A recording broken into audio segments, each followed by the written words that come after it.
I will dress for action. Okay, before I start, let me point out that I put my email address up on the screen. It's been my experience that sometimes people are reluctant to ask questions, or questions occur after the talk. So anybody who wants to contact me to ask questions, I monitor my email regularly. Today's topic is the persistence of moral disagreement. And I want to start by introducing a concept that I'm going to be treating as a technical term, which I'll call fundamental moral disagreement. And that's going to be the focus of much of what I have to say today. Right, so to begin, nobody doubts that moral views differ both within cultural groups and across cultural groups.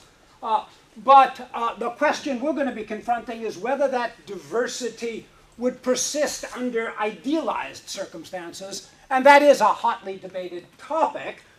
Equally hotly debated is just how those idealized circumstances should be characterized. That itself is a contentious issue.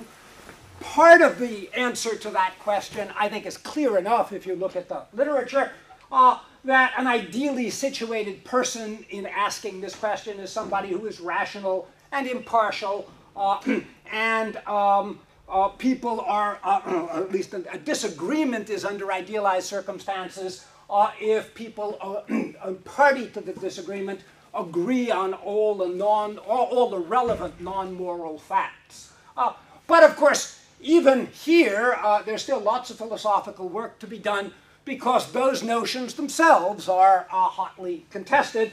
And I'll come back very briefly, particularly to the rationality one a little bit later on. But for the most part, given the constraints of time, I'll be assuming that we have a reasonable, informal grasp of these ideas. All right, so if a moral disagreement would in fact persist under idealized circumstances, I'm going to say, again as a technical term, that it's fundamental. And if it would not persist under idealized circumstances, I'll say that the agreement is superficial, again using this as a technical term. Well, there are lots of philosophical reasons why the question of fundamental moral disagreement is important. And I'll focus on two in this talk, but again, if there were more time, I could add 3 or 4 or 5 more. The two I'll focus on grow out of two very different traditions in metaethics and moral theory. First tradition, the ideal observer, or what I'll sometimes call the qualified attitude tradition. And the second, contemporary moral realism. So let me start with the ideal observer and qualified attitude tradition. Arguably, this was the kind of view defended by important 18th century historical figures like Adam Smith, David Hume, Francis Hutchinson. And unquestionably, it's the kind of view, it's of course a family of views, that was defended by some major figures in 20th century moral theory, Rod Firth, Richard Brandt, David Lewis, Gil Harman, and others.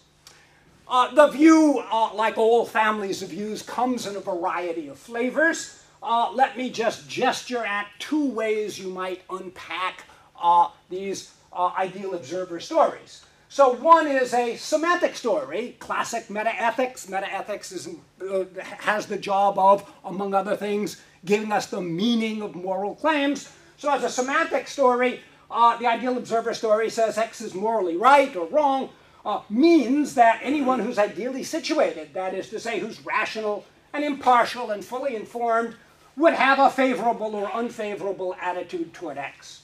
Okay? Now, of course, if ideally situated people disagree about X, then X is neither right nor wrong.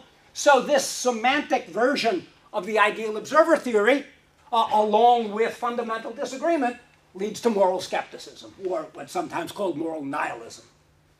Okay? Another version that you can also find in the literature, called the justification version, it says that a moral claim is justified if the person making the claim would have the appropriate positive or negative attitude toward the matter at hand after going through an appropriate idealizing process, where again the goal of that process is to correct relevant false beliefs, remove partiality, remove irrationality, and so on. And in this case, if two ideally situated people have different attitudes about X, then X is wrong, for example, will be justified for one, while X is not wrong is going to be justified for the other. So this version of the ideal observer theory, along with fundamental disagreement, leads to moral relativism. Okay, so much for the relevance of fundamental disagreement to the ideal observer tradition. How about moral realism? Well, what I particularly have in mind here is contemporary moral realism defended by, well, a very large number of important philosophers: Dick Boyd, David Brink, Peter Railton, Michael Smith, Nick Sturgeon, and others. There are, of course, important differences amongst these theorists, but there's something on which they agree.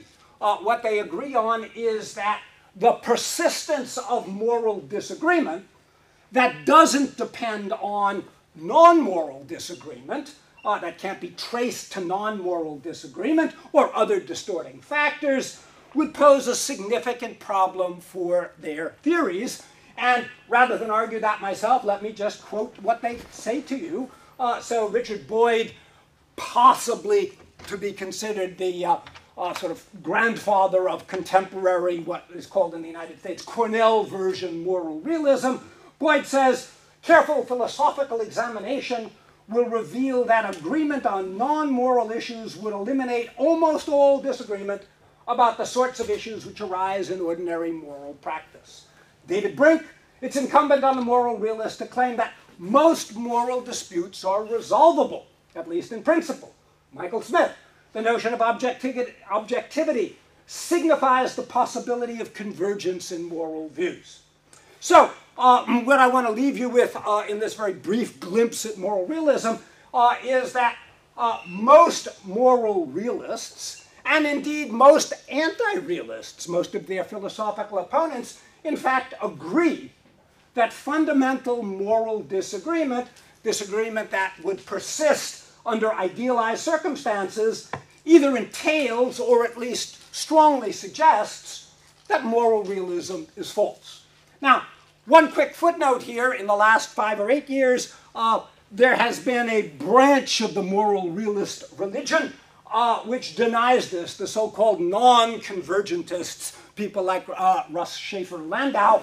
I'm going to be ignoring the non-convergentists here. In the discussion, if you want, we can take that up. I think their arguments are singularly implausible, but this isn't the time to debate with them. So I'm mostly debating with the major central figures of moral realism, contemporary moral realism.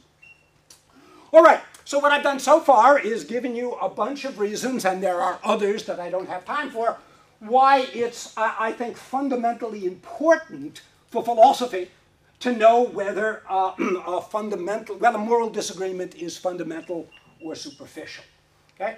And what I want to do now is turn to the empirical evidence, start looking at some relevant data, and what I'm going to do is, again, there's a lot of data out there, but I'm going to look at 3, as it were, projects, and 2 preceding our work, and then tell you a little bit about some of our recent work. So there'll be 3 bodies of data that I'll be looking at in the next few minutes. First of all, the work of Richard Brandt, who is arguably the first experimental philosopher, at least in the modern tradition. He made his mistakes. He, for example, offered me my first job. But apart from that, a quite admirable figure in this area.